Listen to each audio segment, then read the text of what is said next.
So here we are tonight with two wonderful poets, Charles Coe and Margot Wizansky. And I'd like to introduce first Charles Coe, who is a prose writer, teacher of writing, and musician, vocals and didgeridoo. He's the author of two books of poetry, All Sins Forgiven, Poems for My Parents, and Picnic on the Moon, both from Leaping Frog Press. His poetry has appeared in literary reviews and anthologies, including Poesis, The Mom Egg, Solstice Literary Review, and Urban Nature. Please welcome Charles. Good evening, everyone.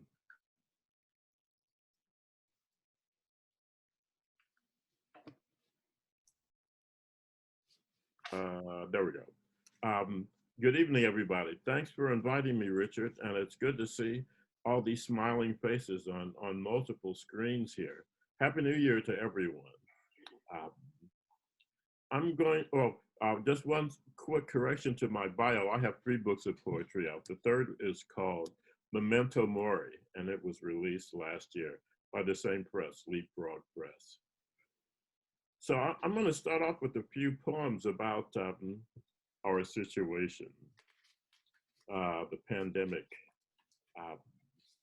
This first one is Love in the Time of Corona, with apologies to Gabriel Garcia Marquez. In ancient Greece, men shook hands as a demonstration of good faith to show they weren't armed.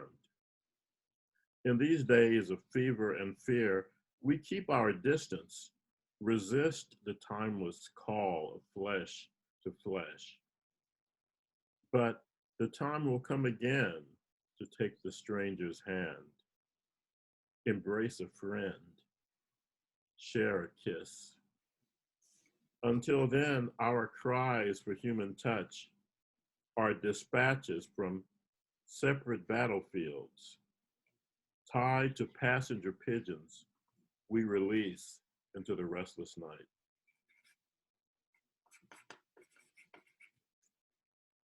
Something on the wind. A car waiting at the red light has a dog with head stuck out the window, tongue hanging, snout twitching, beguiled by some intriguing smell.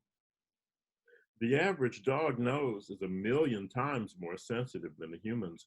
A bloodhound's nose 100 million times. Now this dog's a mutt, not a bloodhound. Genetic fruit salad, United Nations of dog. But it has a fine nose and appears unconcerned about its lack of pedigree, focused instead on what it's sniffing. And it occurs to me there might not be a more contented creature on the planet than a dog with head stuck out a car window. The light turns green, the dog moves on to new olfactory adventures. And I wonder what it smelled here. What it smelled that I could never detect with this feeble human nose. Even if that nose weren't covered by this mask, I'm hoping will protect me from something on the wind.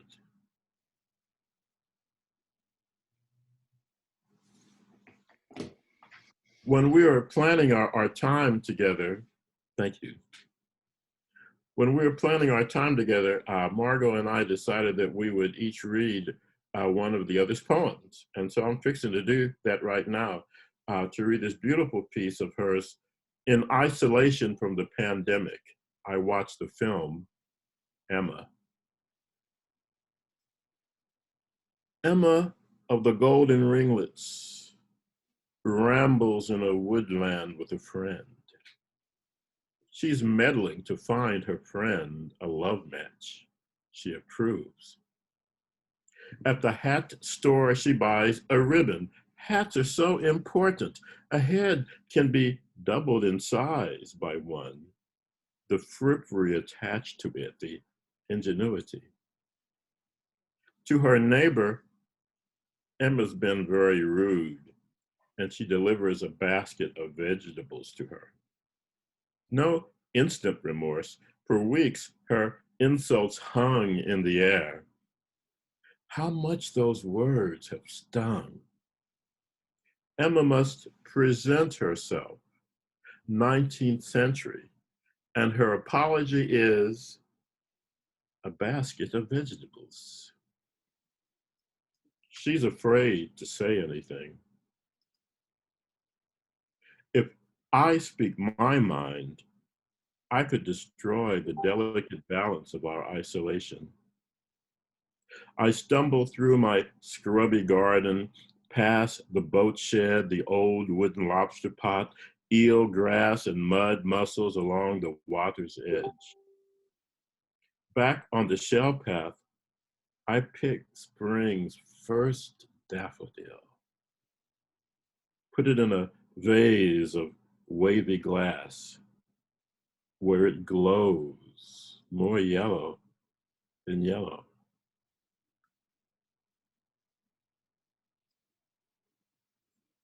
Beautiful poem, Margot, just beautiful poem. And this is a poem I wrote this morning over coffee. So we are the first carbon-based life forms to share this new piece of work. And I'm happy to do that with you.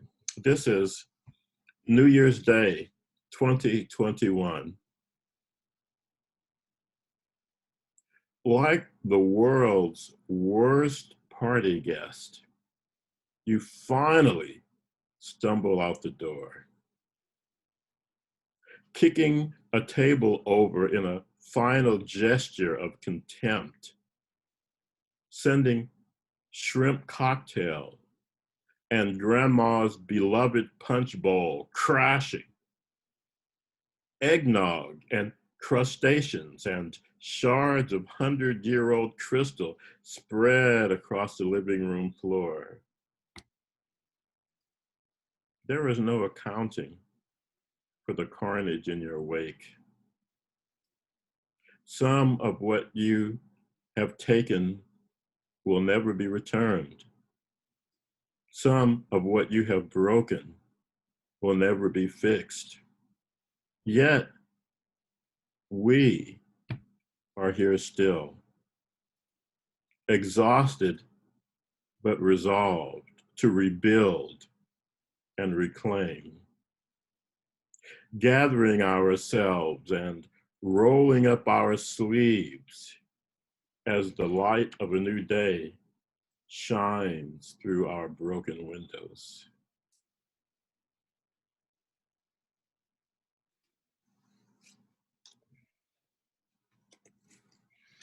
There's been a lot of loss these last months, this last year almost now. And I'm going to read, I guess you could call it a grief duet. This first one, and these poems were written several years ago. And I find that they take on different meaning for me in our current circumstance, which is often the case for work that we look at that was created before the pandemic. This is The Geology of Grief.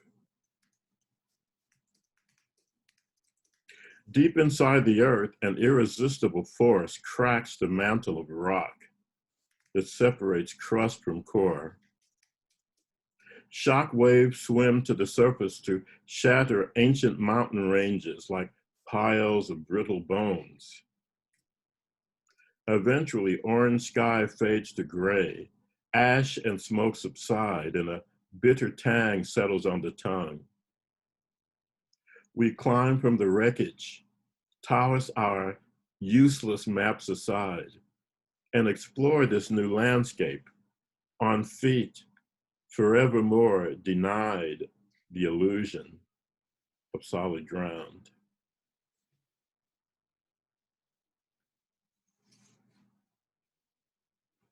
And this one, thank you.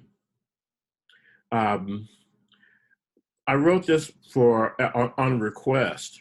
The short version is the relative of someone I know was murdered some years. Years ago. She was a civilian employee on an army base in Northern California, and the person who killed her was an undocumented Mexican man, and the right wing. This was in the summer of '16.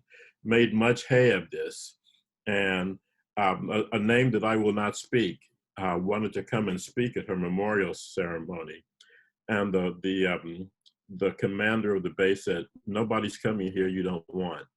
So, but I wrote this poem on her request, and this was read at the memorial. It's When Grief Comes Calling. Grief waits patiently for the phone to ring, to bring the news that can't be born, but must be born. Grief comes quietly to the door, slips through the keyhole like smoke, or the long tail of a bad dream that wraps around you and won't let go. When grief comes calling, try as you might, you cannot bar the uninvited guest who sours milk, turns each bite of food to sand and dust. But as time passes, small pleasures begin their tiptoed return. Dry leaves dancing on wind, the smell of baking bread. And then one night, as you drive over the crest of a hill, a full moon lying low and huge in the sky leaps into view like a giant child playing hide and seek. And in that moment of wonder and surprise, you cross the border into a new land where grief still lives, but no longer rules.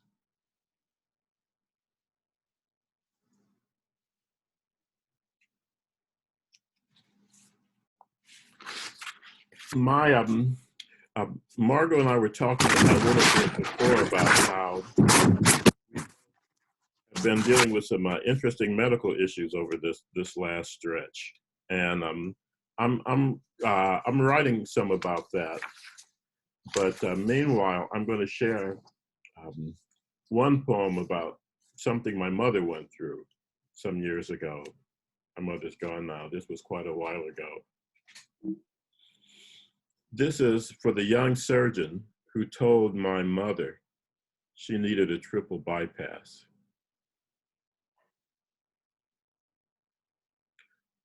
When you walked into the room, you seemed not much older than our paper boy. Oversized white coat, black framed glasses that kept slipping down your nose. You barely took time to introduce yourself. Then, like a mechanic describing an engine job, explained how a circular saw would be used to slice mother's breastbone in half. After veins from her arms and legs had been harvested to replace the clogged ones now feeding her heart, her ribs and breastbone would be pushed back into place and wired together. Of course, there is some risk, you said, but it was a routine procedure. When you glanced up from your clipboard to ask if she had questions, couldn't you see the iron gate slam shut across her face? Once she declined your little saw, chose instead the long, slow slide, she was no longer your concern. Did that frail old woman covered with goosebumps in a cold examination room ever cross your mind again? Or had you already forgotten her that night in some restaurant as you cut your steak. The red river flowing on the white china plate.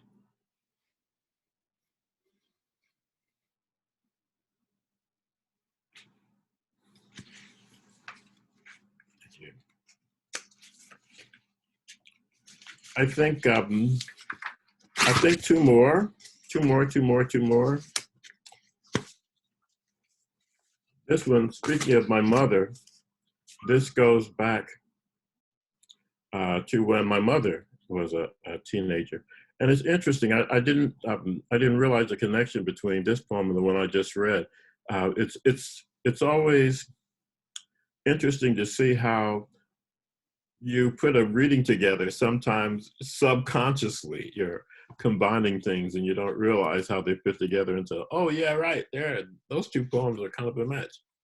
But this one is Riverside Park, and I won't editorialize about it. I'll just read it because I think it's self-explanatory. I'm from Indianapolis, that much I will say.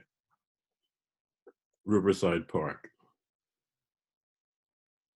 Years ago on the north side of Indianapolis was an amusement park where colored folk couldn't go. Now, there were no whites-only signs. It was understood the city's Negro citizens would teach their children how to live inside the dotted lines. One Saturday morning in an act of teen rebellion, my mother and her girlfriends decided it wasn't fair that only white kids could ride a merry-go-round. Without telling their parents, they got on the North Side bus to Riverside Park. But when they got off and walked up the driveway to the gate, the white guard stared in astonished rage, shouted, "Where you niggas think you going? You know you can't come in here. Go on, get." And then, as if those words weren't enough, he bent to scrape gravel to fling at them like a farmer shooing crows from his cornfield. Terrified, humiliated, the girls turned to run, left childhood lying in the driveway of Riverside Park.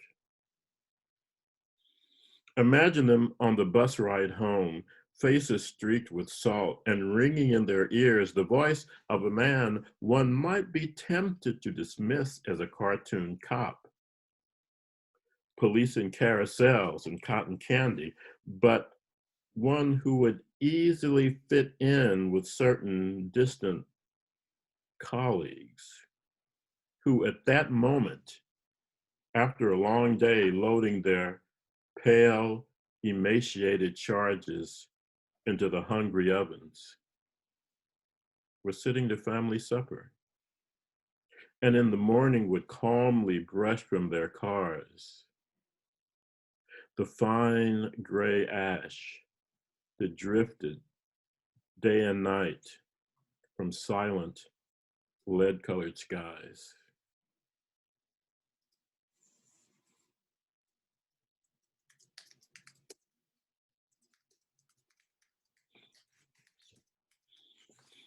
And I'll close with one that closes my life, which is again Memento Mori that came out last year.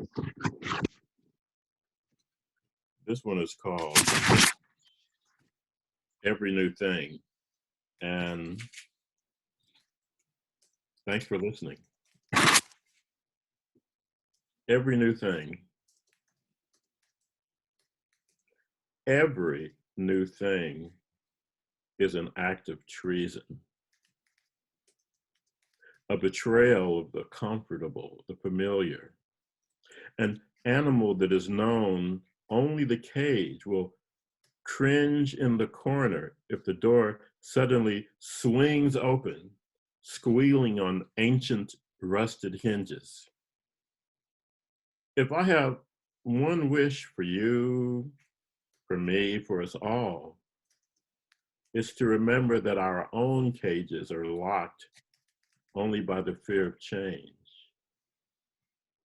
that we have the power to shove those doors open, to take one step, then another, into a new world. Thank you. Would everyone please unmute to break the silence and tell Charles how much we appreciated his reading. Hey! Thank you.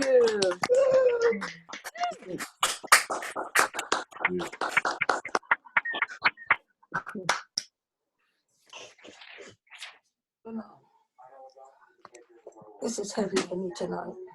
Beautifully chosen. Thank you. I'm going to mute everyone, and then Margot, if you can unmute yourself. Margot Wizansky's poems have appeared online and in many journals, including the Missouri Review, Maine Review, Poetry East, Lumina, Inkwell, Quarterly West, and American Literary Review.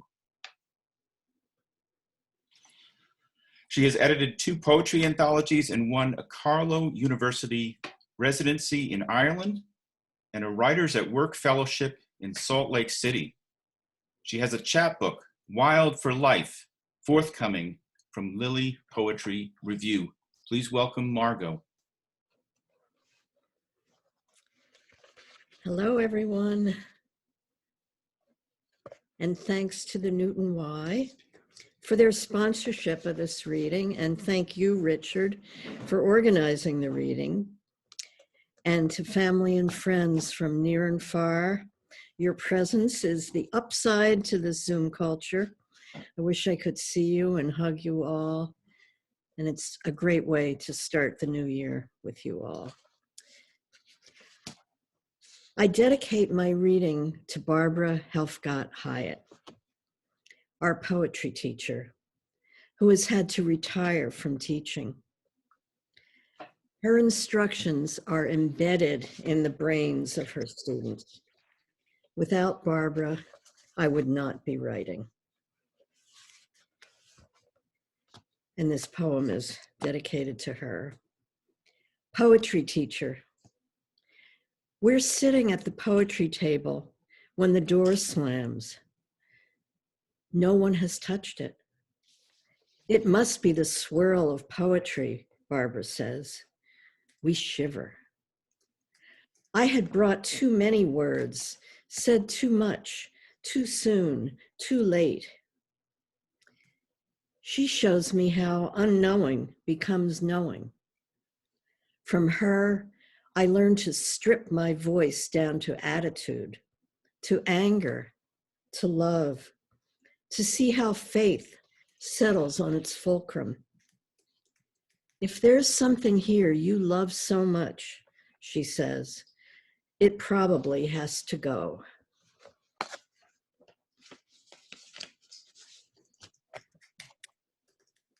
And this poem is for the Vermonters with us tonight, and former Vermonters, and anyone who's ever been to Vermont. The children press cider at Packer Corners Farm. They hurl themselves into it with kinetic intuition, sort the tasks by age and ability. The youngest shinnies up a tree to shake the topmost branches, tumble the hillside with apples. At the press, the tallest girl smashes them with a bat, bits of mash flying into her hair. Another girl offhandedly chomps one apple after another, percussive crunch in the music I hear. It's cold October. I watch the children, all arms and legs, cartwheeling as though this afternoon will never end. And when the oldest boy takes the wheel, throws his whole body into the turning, the cider gushes out, red gold. They dip the ladle in it, drink it, wash their hands in it, And I think of the time that remains to us all, fast as it flows.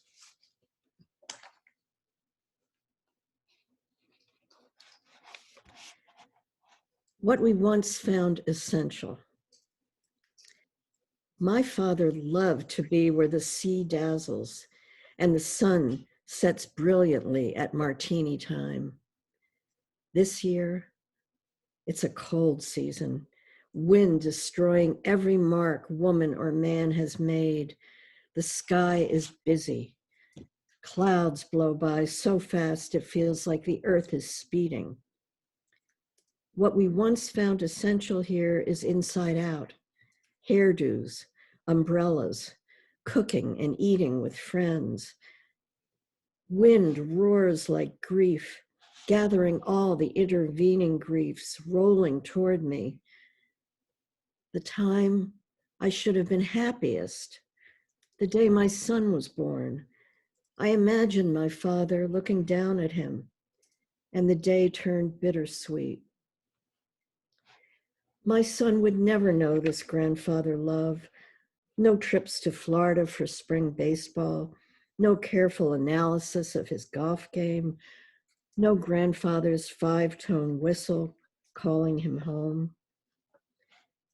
The advice I didn't get from him, cars, lease, don't buy. About money, he would have warned, be cautious, though he was not. About love, he didn't have to tell me anything.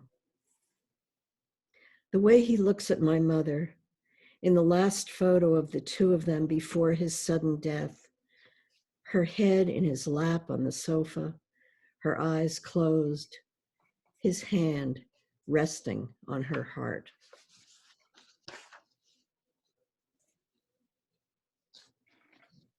And now I'll read a lovely poem by Charles Coe.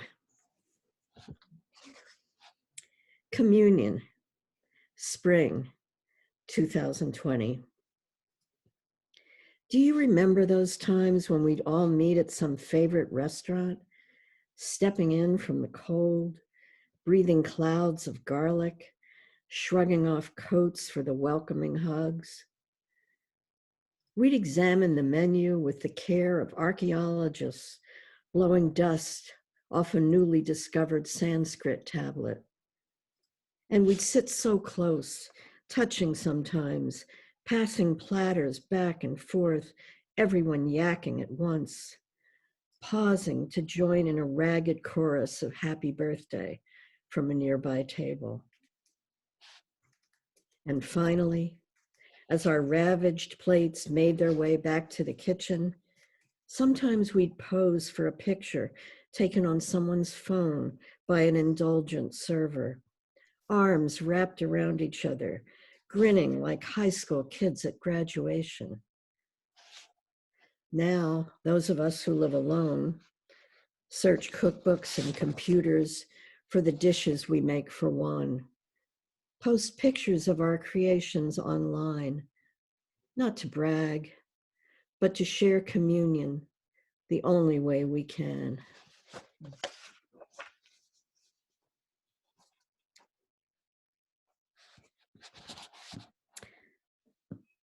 We have come so far, at least in talking about this, the subject of this next poem, but also not so far.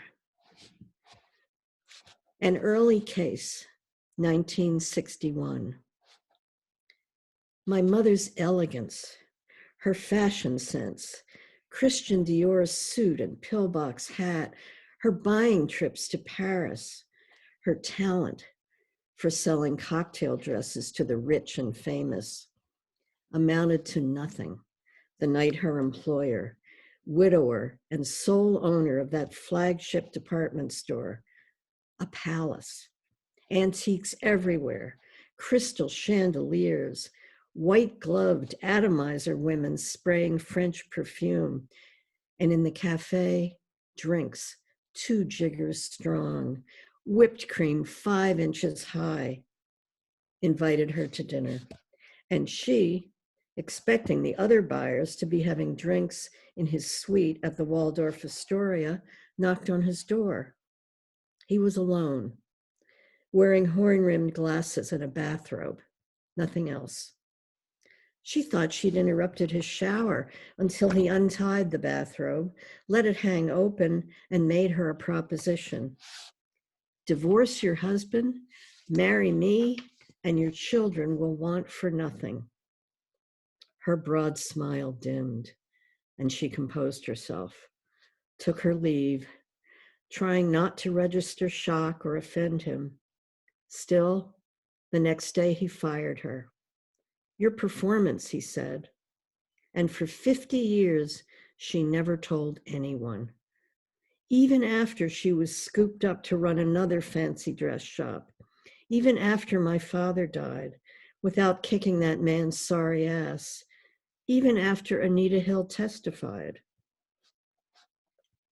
Well turned out at 90, wearing a silk scarf and 3 necklaces, still believing she'd asked for it somehow.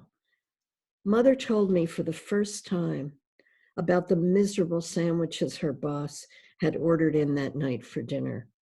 White bread, buttered, with a little slice of ham.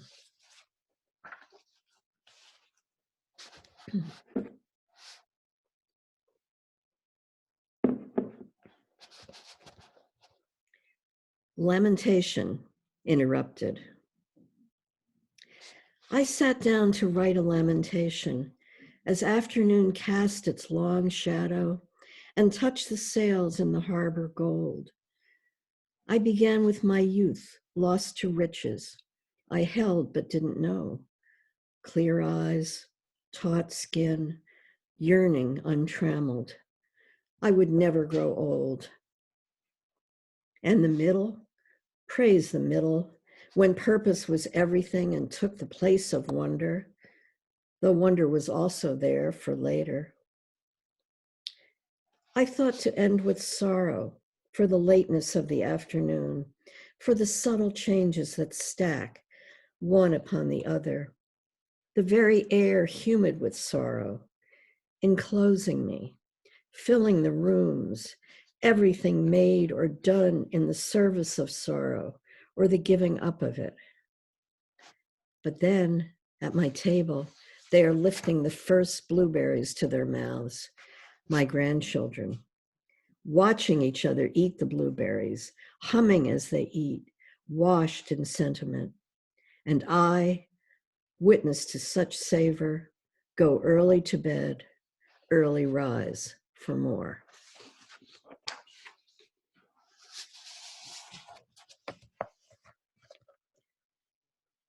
Making art after a cataclysm.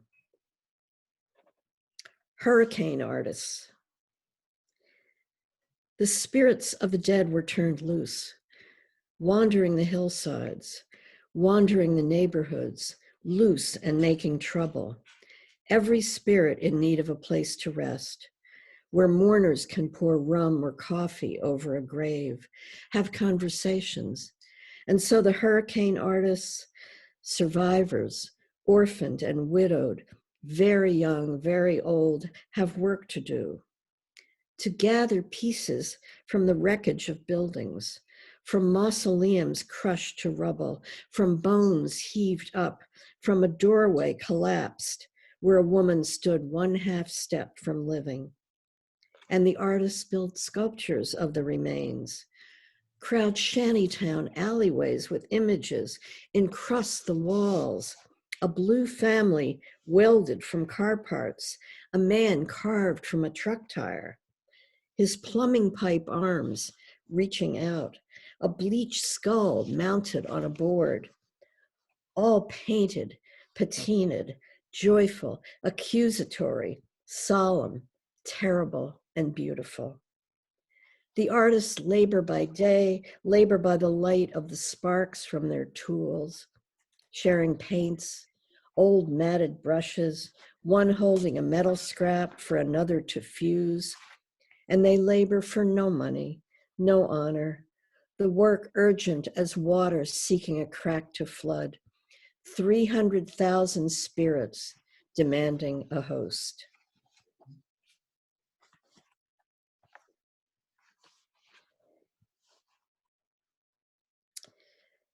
I've written a lot of poems based on Psalms, and this is one of them. Evidence. You crown the year with your bounty, and your carts overflow with abundance. Psalm 65. Summer has come before spring this year, even before winter. Seasons harden, shatter, sweat without foliage. The sky, dark, threatening, yields no rain. You haven't forgiven us our transgressions. You've let wild turkeys take over the town, a rafter of them strutting down the street, hungry and restless. You've made forsythia wilt, crocuses go limp, sap fail to run or boil, pale and meager. Where are all the good things of your house? No gladness in the hills you formed with your power, and where morning dawns, where evening fades, no songs of joy. Seas ransacking the beach, a ragged, greasy strip where flies begin their pestering.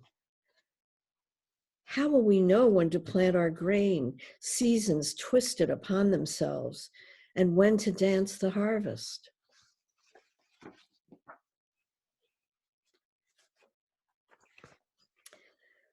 I've been thinking a lot about colors, the history of colors and the power of certain colors. And here are two of them. Red. Red opens its velvet curtain to me. A drama begins. Shylock asks, if you prick us, do we not bleed? Mummified in hematite red, Wa managed a storehouse in ancient Egypt. Along one edge of his wrap, the words, temple linen to protect. My shroud, just a cover, no color. On my Mexican blanket, cochineal red, compounded at great expense by alchemy, by accident or magic, each bug a pinhead, mashed into red. 70,000 to make 1 pound. Charlemagne was crowned in boots of bright red leather. The powerful, the royal, the wealthier, the holier demanded red. Robes and hats, mitres, zucchettos, berrettas, galeros.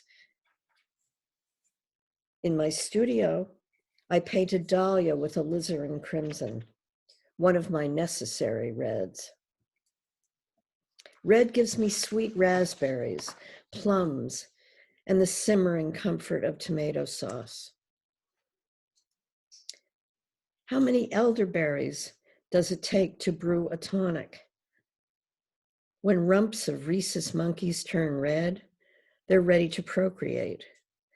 When red dripped out of me, it meant I wasn't. A scarlet woman had sex often with many men.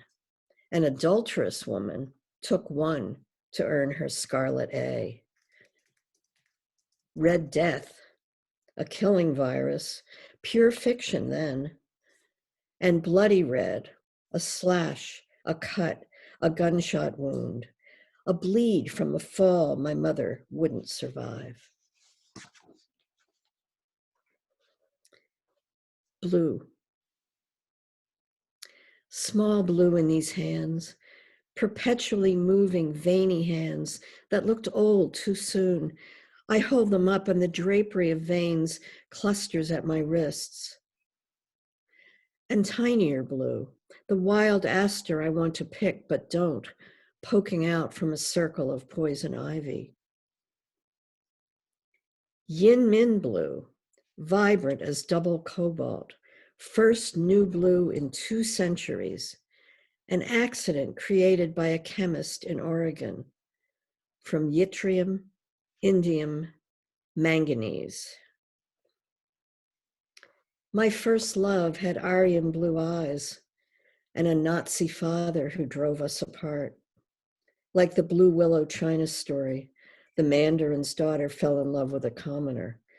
And when her father planned their murder, the gods changed them into turtle doves.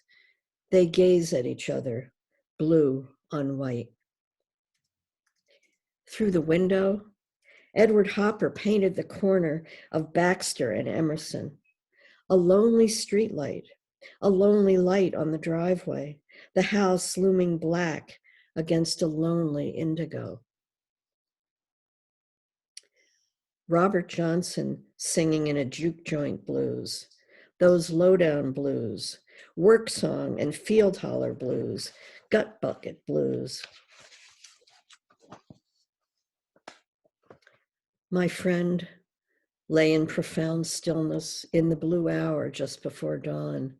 I struggled to wash the blue death of her as she had asked. I wake up crying for what's left of the starry blue field.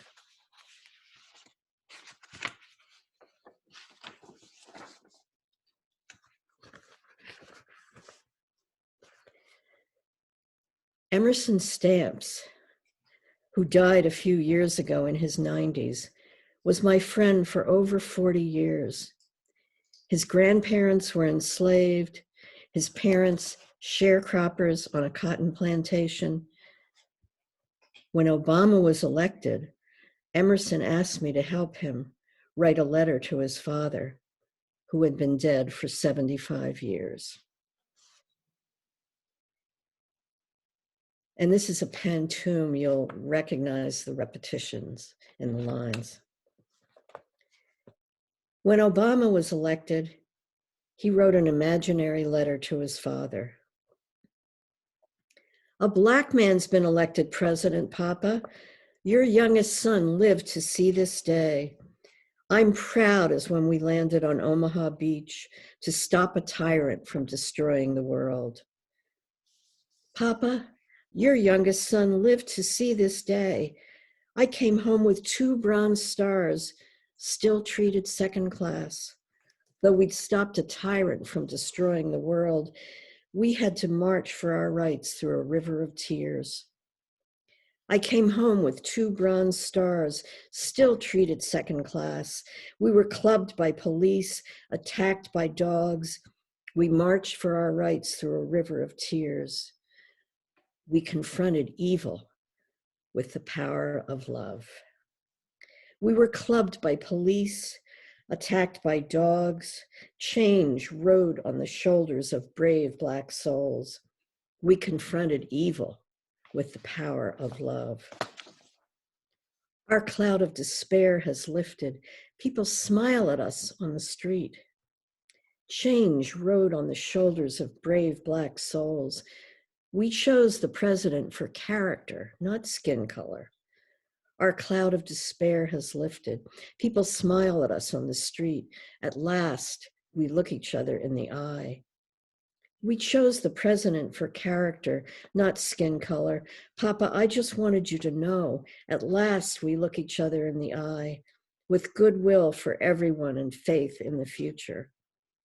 Papa, I just wanted you to know, I'm proud as when we landed on Omaha Beach. I have goodwill for everyone and faith in the future because a Black man's been elected president.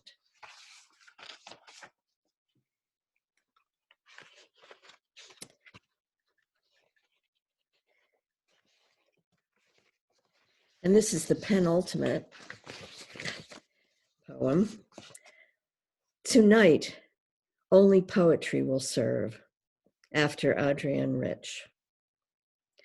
Only poetry will fly among the planets, the stars, the new moon, and my unconscious. Awakened from coma, there's a Chernobyl in my throat, I said, a metaphor on my tongue. Only poetry will stand me up on a scallop shell, naked in my wavy hair, while the nurses shower me, scrub my back, and I hold on, grateful to be upright, oblivious to everyone elsewhere, standing or not.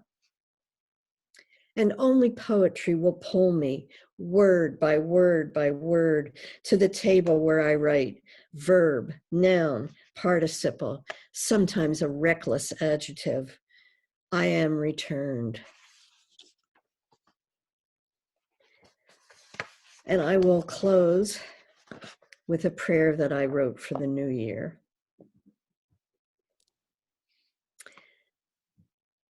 Let the first day be radiant. Snow melt soften the earth, push up our hopes. The ocean silvered with bounty, our leaders sturdy oaks, twisting like tupelos, bending, not breaking. Let everyone eat an extravagance of blackberries from each other's hands. Let us not annihilate the ones with whom we disagree. Let us regard our scientists with reverence. Drive every virus from our nation's hollow caves. Let us tangle our loved ones in our arms once more. Let enough finally be sufficient. Let every touch be consensual and every family find its lost child. Treasure every human life. Franchise the disenfranchised. Place the displaced. End bigotry's chokehold. Let us cease ravaging the earth. Let us calm the climate, let it heal, let weather enter unruffled. Mourn our dead together, our remembrances braiding like ribbons on a maypole. Listen to our troubadours sing in grief and jubilation. Let us hold the distant glow. Let love pour in. Thank you. Thank you all. Please unmute yourself. Well done, well done, well done. Very nice. Bravo. Beautiful. Wonderful, wonderful. Keep it going. Hey, Margot. I'm proud of you, Margot. Beautiful. Hey, Margot. Yeah, thank you for sharing. Very nice. Really enjoyed it, Marco. Thank you for Oh, writing. it's so wonderful. Thank you. Good job. Any questions for our two wonderful features? Oh, David.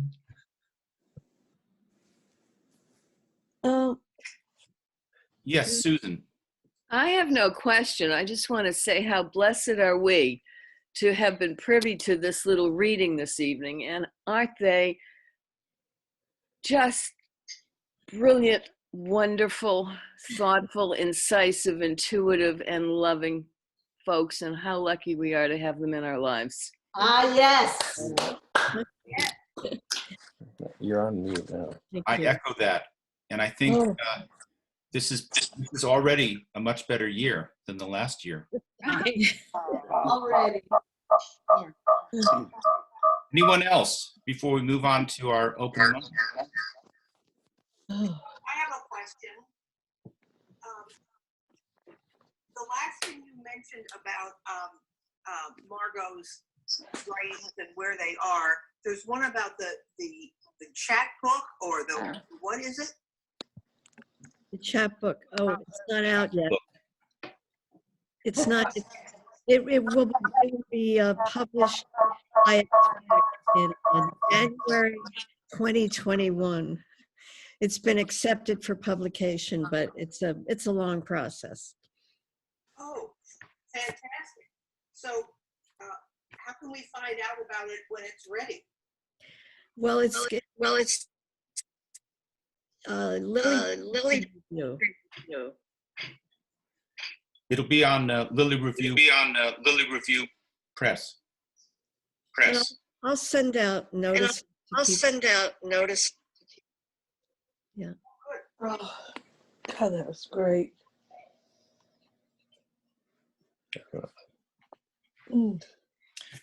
Okay, we have a wonderful lineup of people to read in the open mic and show briefly the rest of the room here. And I want to start out with the wonderful Pam Gem.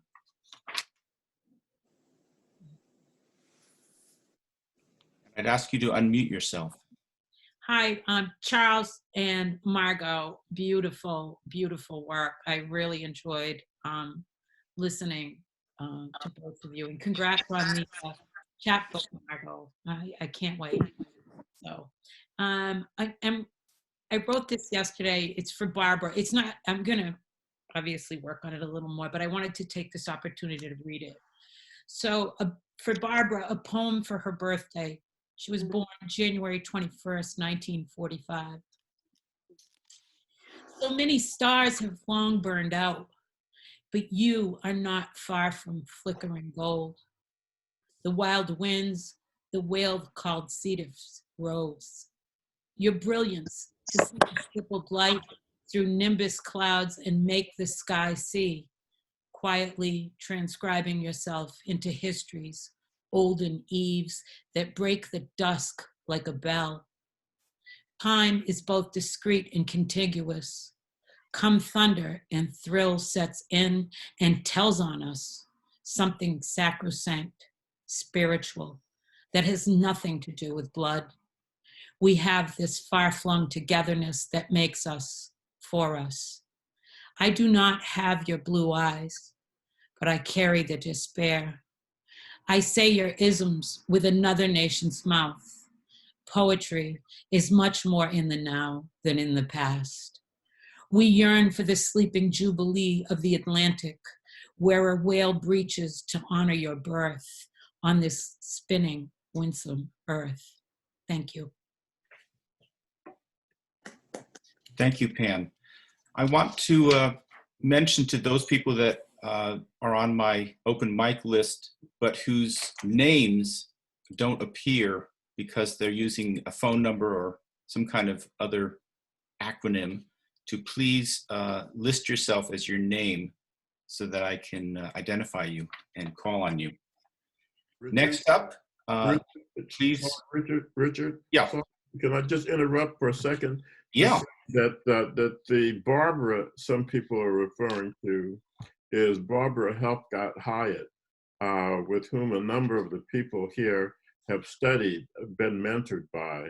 And Barbara is unfortunately now no longer writing or teaching because of Alzheimer's. She's warm and cozy and comfortable and well cared for, but she's no longer able to do the work that so many of us have enjoyed and benefited from for so many years. You know what? Thank you, Charles, for saying that. I realized I didn't have her last name on that, so thank you.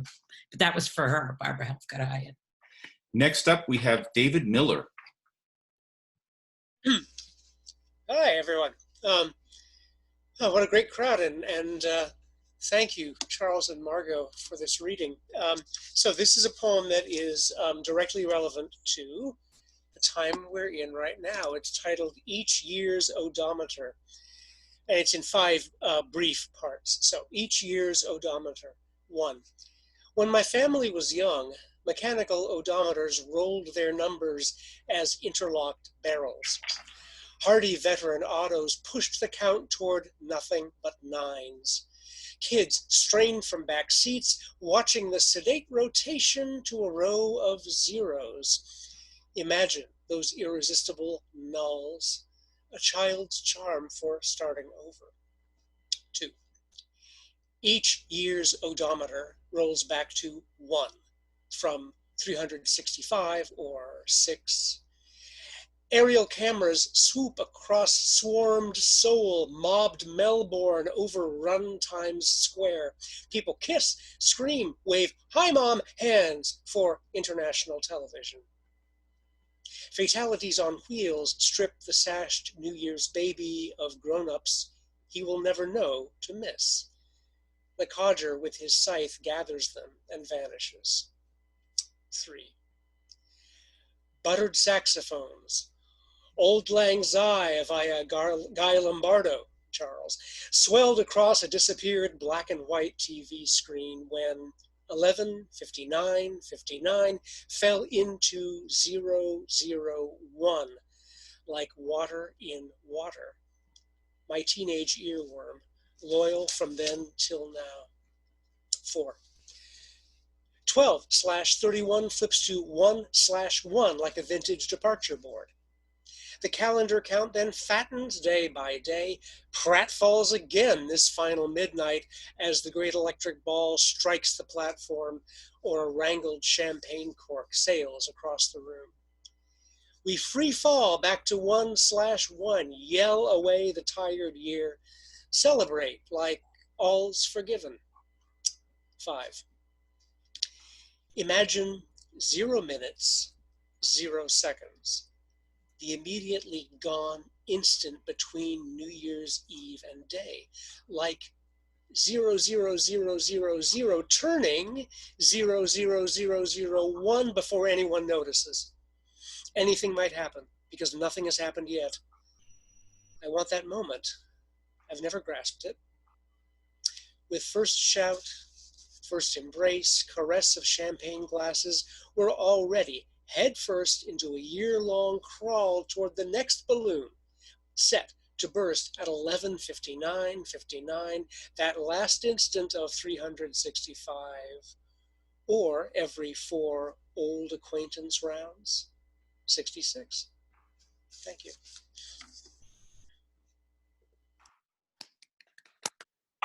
Thank you, David. Next up, we have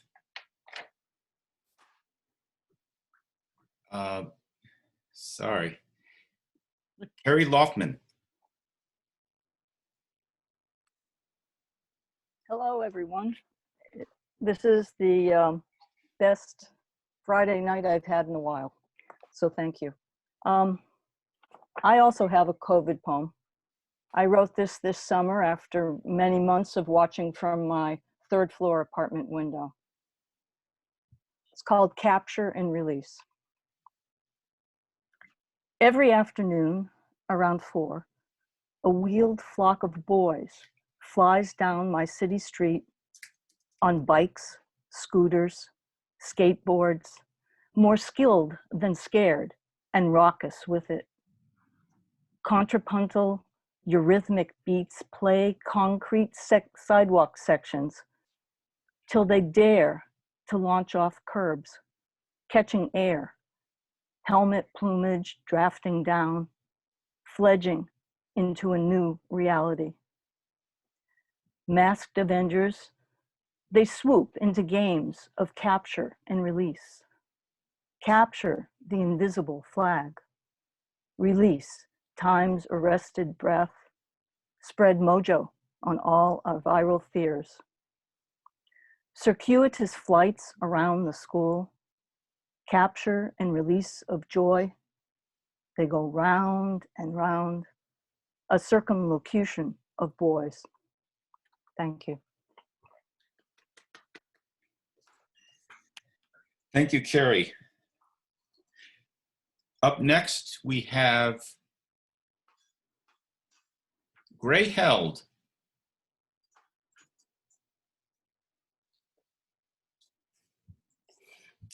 Thank you. What a wonderful reading. I've just been blown away.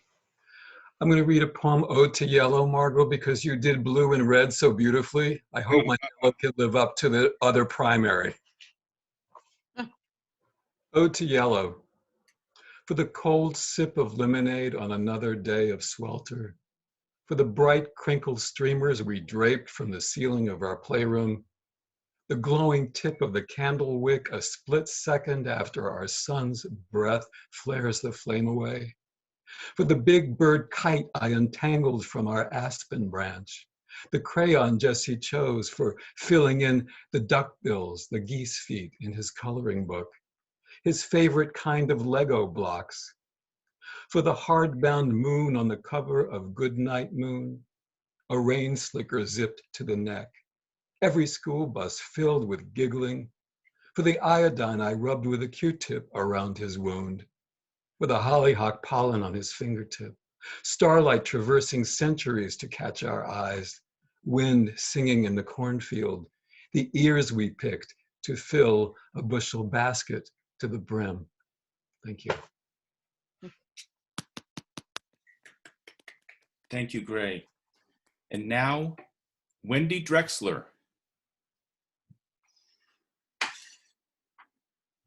Wow, thank you, Charles and Margot. That was terrific, and so good to see many familiar faces. And I'm wearing some New Year's Day hair color that my granddaughter put on for me before she heads back to Brooklyn. Um, Before I read my poem, I just wanted to mention that Margot and Alexis Ivy and I will be putting out volume 2 of What the Poem Knows, which is a tribute to Barbara. And there's a call for poems as well as remembrances of Barbara. And those are due on her birthday, which is January 21st. And please send your work to Margot. Margot, maybe you'll put your email for that submission in the chat for everyone. So we hope to see your work and put out another wonderful book and have another reading to honor her. I'm going to read a poem that I actually wrote a couple of years ago that seems like more than a couple of years old now and has a resonance now. I look forward to this kind of life again. It's called Telescope on Brooklyn Sidewalk. It was dusk, the street corner buzzing like a hive. A telescope there on the sidewalk, its giant eye tilted toward the moon. I stopped, marveling, moved closer. A man gestured with his open palm. Have a look. I lowered my eye to the lens, which was as private as a peephole, peered down the tunnel, risque and mine alone to enter. I recoiled at the blast. There were craters close enough to swallow me. And where the waxing crescent curved away, it was like walking into the valley of the shadow of death. And the whiteness, stark and scarred, was blinding, a comfortless cold, all that light coming from the other side of the world where the sun hadn't yet set. That moon, I tell you, was dazzling and terrifying and desolate. Not one tree or garden or fountain, no bees or tigers or bodegas selling milk or cracked concrete cooling into the night, no cars or car radios blasting, no mercury or corroded lead pipes or any of the other things that are killing us or being killed by us. My God, that moon filled my every pore, and I dove into silence. And when I ripped away my eye, I was jolted by the shudder of air around my shoulders. People swirled by, every shade of flesh, pink, nutmeg, ebony, and I was caught like a fastball in the din and swell of strangers. I was back among my intimates, my very own sweet kind. Thank you. Thank you, Wendy. Wonderful. And now, Susan Hampton. A while since I've had a connection with this group. It's really lovely to be here. Thank you. This is a very old poem written, look, it's dated July 5th, 2004. Probably needs to be workshopped, Barbara would say. Miss her dearly. My mom died from COVID, April 10th. Her birthday was April 4th. She was 97. Mother, Lauren. Between me and the mullions, there is beauty beyond. Do not leave me with these forget-me-nots to tumble or be thrown. While the foghorn dampens, waiting for an aromatic breeze. Mother, you are my archaeological find. I will surrender to fossilize, waiting my turn near the morale. Your crown and your texture will never leave me. The jewel of you is part of my seed. Oh, beautiful. Thank you so much. Beautiful. Thank you. And now Diane Silvestri.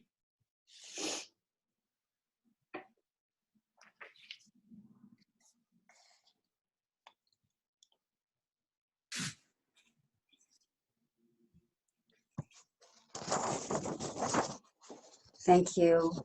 Thank you, Charles. Thank you, Margot. And thank you for all of you for being here. Especially, I am pleased to see some of my friends with whom I've written in the seems like very distant past. So today, as several of you were also remembering Barbara, I thought of Barbara, and I dug out this poem from a bit ago about the first sort of Barbara in my life. The poem is Mrs. Davies. She strode the waxed wooden floor back and forth in front of the chalk tray, sighing like the Holy Ghost. Her thick-heeled shoes clocked creative writing class. 8th grade boys wrapped themselves through the rigid desks. Larry mocked our teacher's cat-eye frames with his fingers scissored beside his eyes. Marcia leaned to whisper. I settled, notebook open, for the most sublime hour of my day. She read from a faded book, uncorked Tennyson for us. Flower in the crannied wall, I pluck you out of the crannies. I hold you here, root and all. But if I could understand, her words were like worship. We were to write. I wrote and wrote. One day I rose at the ending bell, past her desk, and heard, "Your poem's brilliant, dear." I glanced at her. No one else heard as they clattered and drained into the hall. Thank you. Thank you. And now Thrasos Kalagas.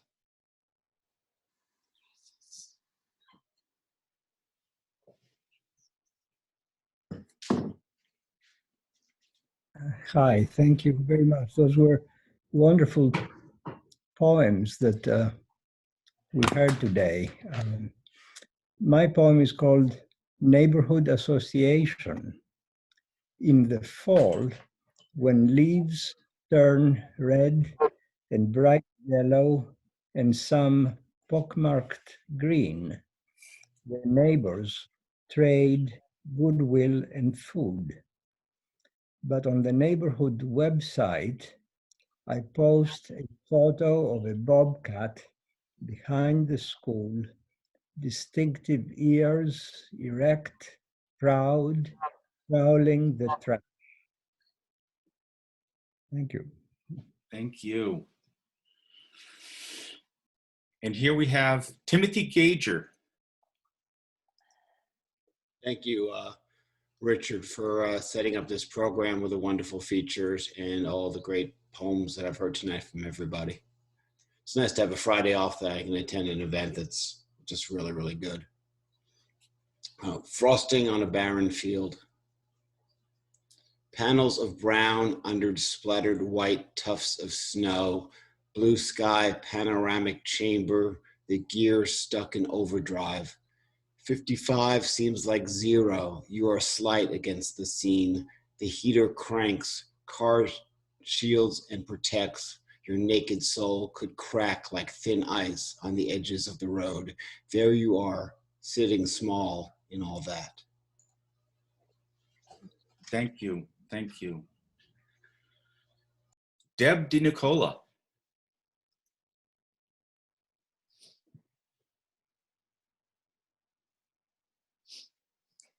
Richard, thank you for this, and I'm so glad I got home just in time. And I love Charles's poems about his mother, especially, and Margot's color poems were beautiful. And I'm in Florida. I miss Boston. I miss Barbara. This is an old poem actually, I think it was 1985. It's called New Year's Day, New York City. And that's the name of a photograph that I bought by an artist named John Eady. And it's of a girl sitting in a cafe, but it's taken through the window. And she's all wrapped up in her winter clothing. And just outside the window on the cement, there's kind of this graffiti that was scratched, the word pray. So, pray, I said to myself when I saw the black and white photo, the back of a blonde, still wearing her heavy coat and white winter cap, while inside the glass of the cafe window. The liturgical wash of light, the sun's pilgrimage across the hexagonal table, past the salt, the tall carafe with its faceted sugar, there where her dish lies complete in its remnants of buttered crumpets from brunch, cream in the lap of her cup like a holograph of the soul, its pale shimmer, a bath of cathedral light on the wrought iron chairs in the corners, empty arms with their contours of twisted black thread, branches entwined with the grace of a yoga posture, and then the sanctum of this bowed head, the blonde looking humbly down at her palms, unable to see the graffiti as I read it aloud, the word pray scrawled on the granite outside, while inside, though alone, the woman talks on, rushing unconscious, fluorescent caffeine in her blood. It's as if she were talking to God, who leans closer, loosens his collar, his scarf draping over his bodiless body. He turns to the waitress, orders loaves of fresh Danish and hot jugs of coffee. Thank you. Well, that concludes our open mic, and it concludes our recording for this evening from a living room in Florida to my living room in Arlington. It has been an absolutely wonderful evening and a sign of good things to come this year that we're in now. It is definitely a big one.